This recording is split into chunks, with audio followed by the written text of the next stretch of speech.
शूकैश्चकदन्तैश्च कपिलो गजकर्णकाः लम्बोदरश्च विकटो विघ्नराजो विनायकाः धूमकेतुर्गणाध्यक्षो फालचन्द्रो गजाननाः वक्रतुण्डसूर्पकर्ण हेरम्बस्कन्दपूर्वजाः षोडशैतानि नामानि यप्पठेच्छृणुयादपीः विद्यारम्भे विवाहे च प्रवेशे निर्गुमे तदाः संग्रामे सर्वकार्येषु विघ्नस्तस्य न जायते एवं बुद्धि परं बुद्ध्वा संस्तुभ्यात्मनमात्मनः जहि शत्रुं महाबाहो कामरूपं दुरासदम् आपदामपहर्तारं दातारं सर्वसम्पदां लोकाभिरामं श्रीरामं भूयो भूयो नमाम्यहम् श्रियापतिर्यज्ञपति प्रजापति दियांपति लोकपति धरापतिर्पतिर्गतिर्चन्दकरुष्टि सात्वतां प्रसीदतां भगवान् मे सतां पतिः वामाङ्कास्थित जानकी परिसलत् कोदण्डदण्डं करे चक्रं स्वब्धकरेण वायुगले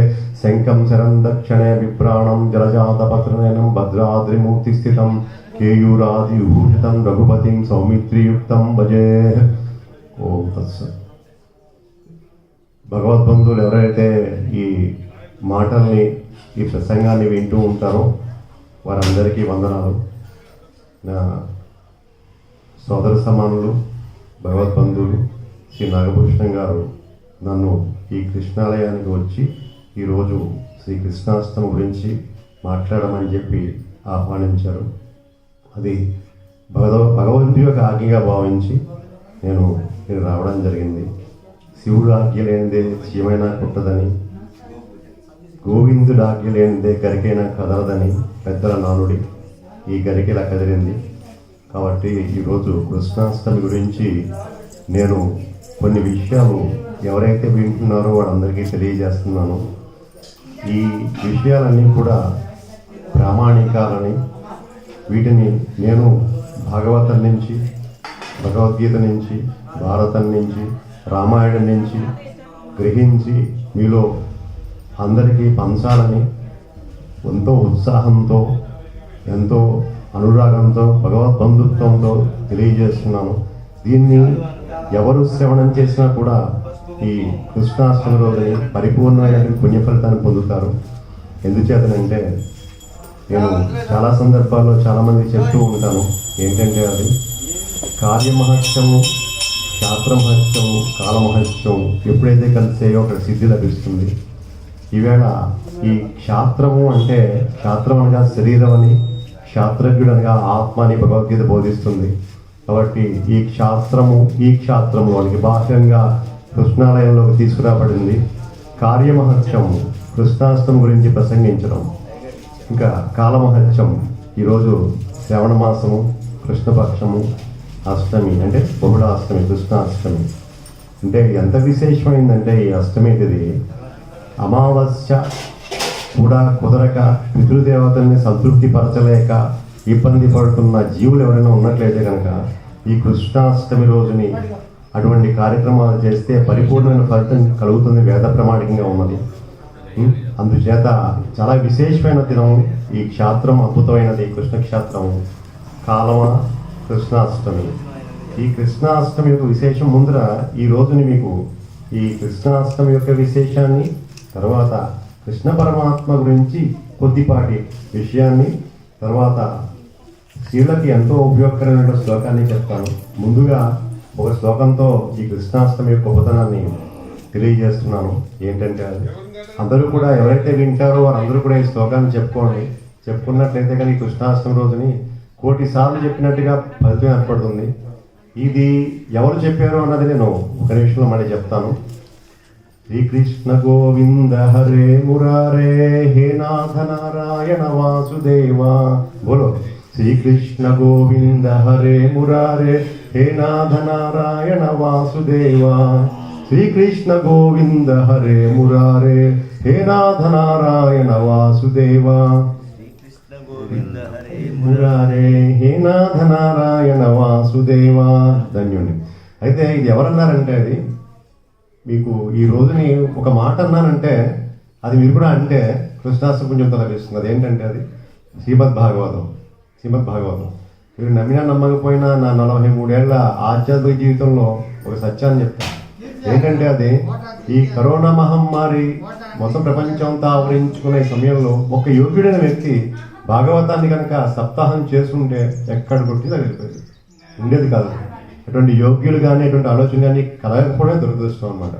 కాబట్టి ఈ భాగవతం ఉన్నాం ఈరోజు, శ్రీమద్ భాగవతంలో నారద మహర్షి వారి ఆవిష్కరణ ఎలా జరుగుతుందంటే, ఒక స్త్రీ ఏడుస్తూ ఉంటుంది, ముసలిదైపు ఏడుస్తూ ఉంటుంది. ఆవిడ దగ్గర ఇంకా ముసలివాళ్ళు కూర్చుని ఉంటారు.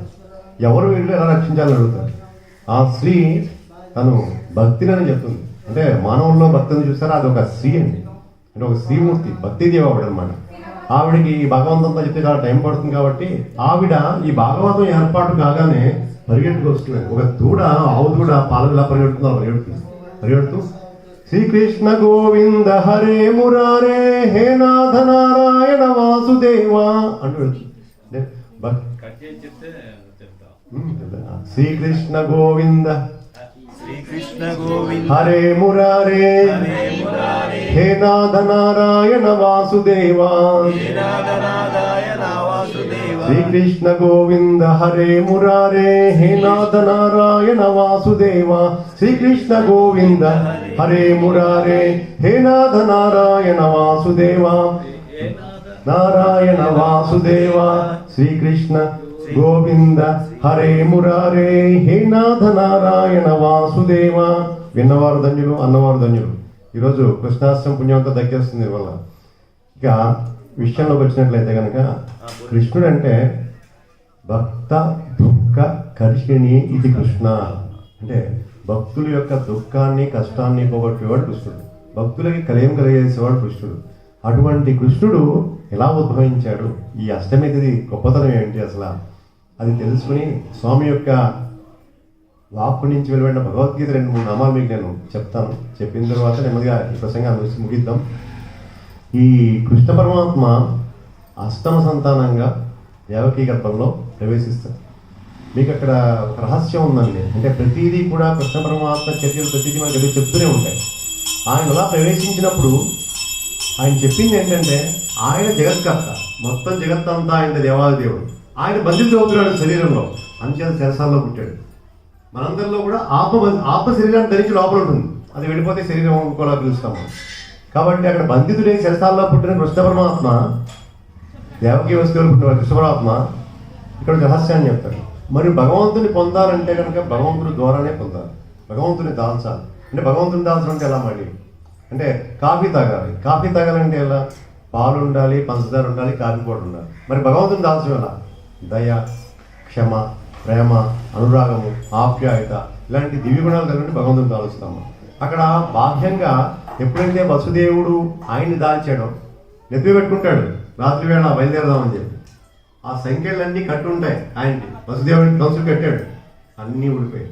మీరు భగవంతుణ్ణి దాలిస్తే కనుక వసుదేవుడిలాగా వెంటనే సంఖ్యలు ఊడిపోతాయి, ఈ భగవంతాలన్నీ ఊడిపోతాయి. అంటే మీకు ఏమనిపిస్తుంది అంటేను, ఆ భగవద్గీత చదివినా ఈ దేవుడి దగ్గరికి వెళ్ళినా వైరాగ్యం వచ్చేస్తుందేమో, మనం జీవితంలో వెళ్ళలేమో, భార్యాభర్తను చూడలేమో, వాళ్ళకైతే భయం ఉంటుంది. కానీ విశేషం ఏంటంటేను, ఒక మంచి చెట్టు వేశారు, ఆ చెట్టు వేసిన తర్వాత పువ్వు పూసింది, పిందయింది, పండయింది, రాలేదు, తింటారు, మధ్యలో పోసేయకూడదు. ఆ రకంగా ఎప్పుడైతే భగవంతుడికి వెళ్ళామో నీ భార్య పట్ల, నీ పిల్లల పట్ల, నీ తండ్రి పట్ల, తల్లి పట్ల, అందరి పట్ల కూడా నీ బాధ్యతలు పండుతాయి, అంతే తప్ప నువ్వేం మిగిలిపోవు దాని నుంచి. కాబట్టి అటువంటి భ్రమలు తొలగించుకోండి, అటువంటి భ్రమలు ఏం లేవు.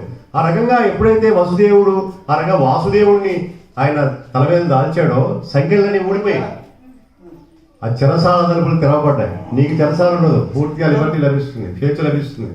వచ్చేసాడు బయటికి. వచ్చేసిన తర్వాత అలా నడుస్తూ ఉన్నాడు. ప్రకృతి అశ్వత్థమాలను తెలిపింది, వర్షం ప్రారంభమైంది.